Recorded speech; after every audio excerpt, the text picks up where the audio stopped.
It's already dark out since that's the time of year it is.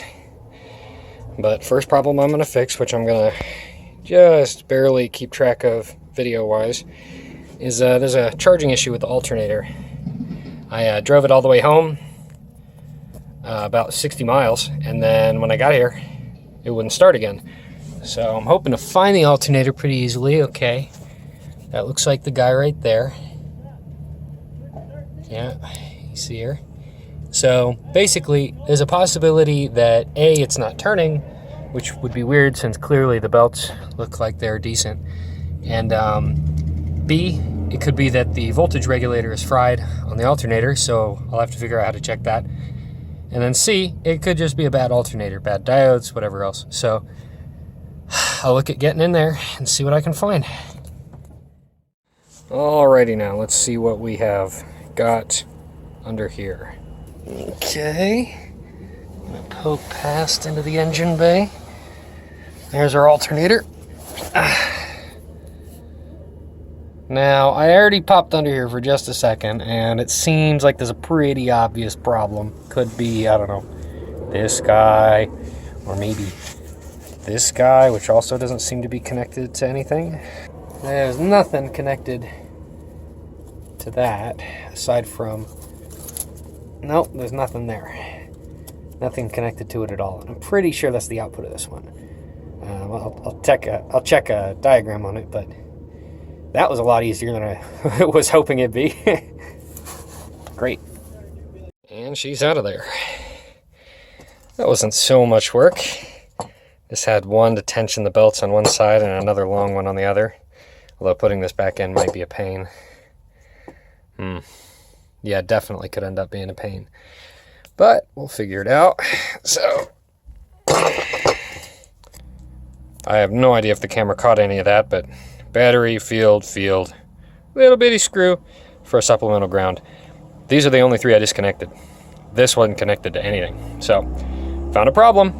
Time to find some parts and put her back together.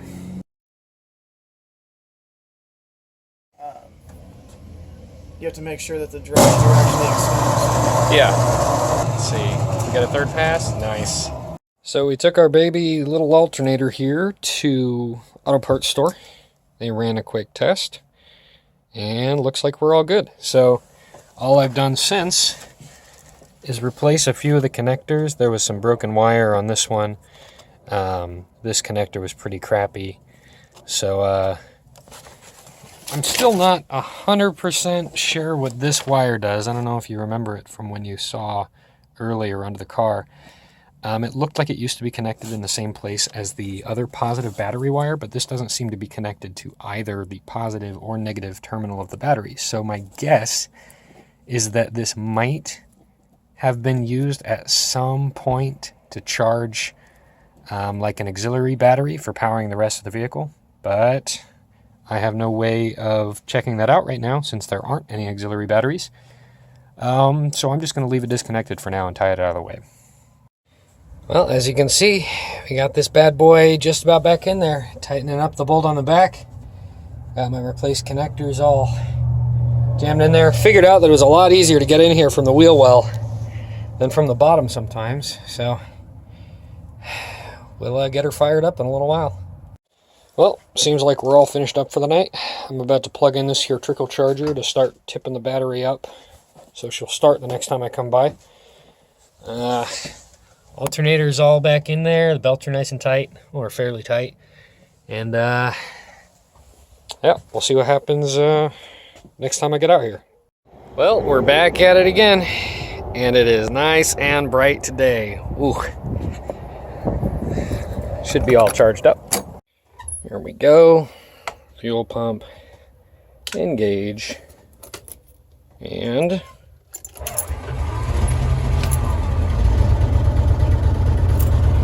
there we go. And I gotta keep her in the gas to keep her warm. I really ought to fix that choke. Now that we got her warmed up, figured we'd get a measurement from the battery with the engine off. Now let's pull our tray out as well. We've got a 12.81 volts. Give her a look. Hook our negative terminal up, and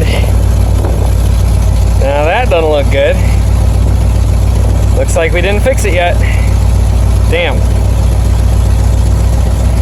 Back out at the Starcraft since spring break is all started up. After messing around the engine bay for a little while, trying to figure out what was going on with the alternator, I came to the conclusion that the voltage regulator went bad.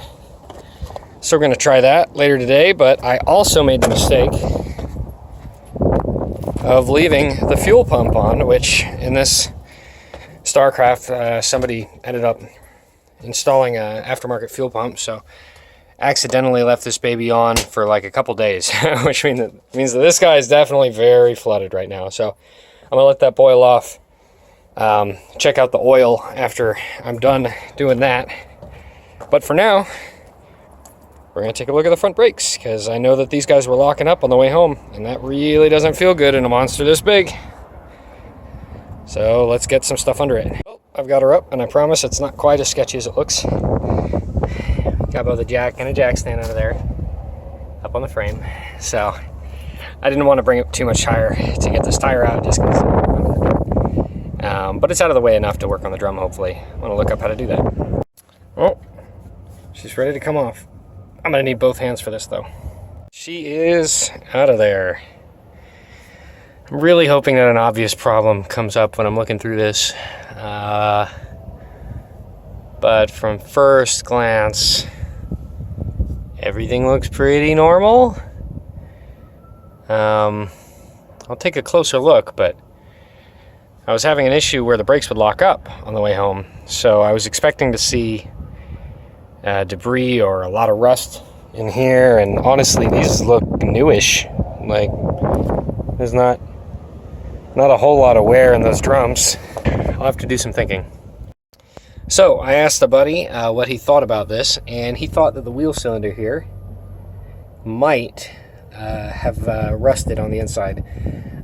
So what he explained happens is occasionally, if there's a leak from this wheel cylinder and it hasn't been driven for a while, the water that, again, if you didn't know, brake fluid is hygroscopic, so it absorbs moisture.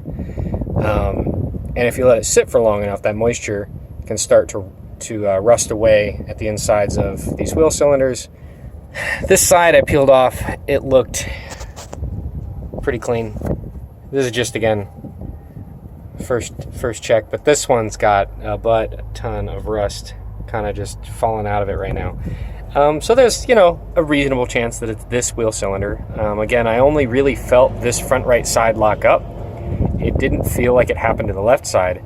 But he does also think that it's possible that the master cylinder could be causing the issue with a similar problem. So I'll probably take a close look at that again, and then order the parts for whichever I think is the actual issue. The third time I've had it out, but this here is your voltage regulator. And basically what it does is it acts as an interruption, or rather a current control for the windings of the alternator. So if there's more current running through the windings of your alternator, you end up producing a higher voltage output. Mine is reliably doing exactly nothing I want it to, and outputting about 12.5 volts, which is clearly not what we actually need. So we're going to drop this new one in there, see if that fixes it. Just to give you all an idea of how annoying it actually is to install this thing, it's up there. Has that little ceramic resistory thing right there with the wires coming out of it. You can see the voltage regulator just passed it, and now I am way back under here. Oil pan transmission. Yeah, this is really annoying to work on, honestly. You'd think with this massive engine with all this space, they would give you more space to work onto the car, but yeah, not so much.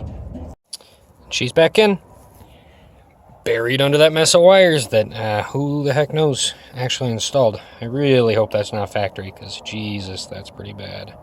Anyway, time to give her another shot.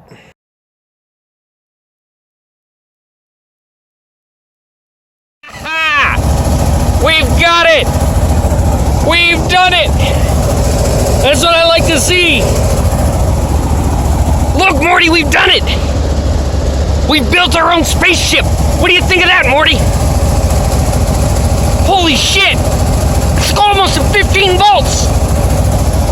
let's take it for a ride. Oh shit, we don't have brakes yet. Oh, I forgot, Morty. I'm sorry. I'm sorry. We can't go, Morty.